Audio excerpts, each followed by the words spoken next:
اعوذ باللہ من الشیطان الرجیم، بسم اللہ الرحمن الرحیم۔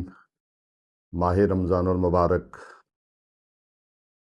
کا آخری عشرہ ہے، اور ہم جو ہے وہ آیت اللہ سید علی حسینی سستانی کے نزدیک یہ اہم مسائل بیان کرنا چاہ رہے ہیں، جن کو احکام فطرہ کہتے ہیں، زکوٰۃ فطرہ۔ سب سے پہلا مسئلہ، اہم ترین مسئلہ کہ فطرہ کس پر واجب ہوتا ہے؟ جو چاند رات کو بالغ ہو، عاقل ہو اور غنی ہو، جتنے بھی لوگ اس کی کفالت میں آتے ہیں ان کے اوپر ان کا فطرہ اس پر واجب ہے۔ وآخر دعوانا ان الحمد للہ رب العالمین۔ ہماری گزارش ہے کہ ہمارے فیس بک، یوٹیوب اور انسٹاگرام کے تمام پیجز کو لائک کریں، شیئر کریں اور سبسکرائب کریں۔ آپ کی حوصلہ افزائی ہمارے لیے قیمتی سرمایہ ہے۔ شکریہ۔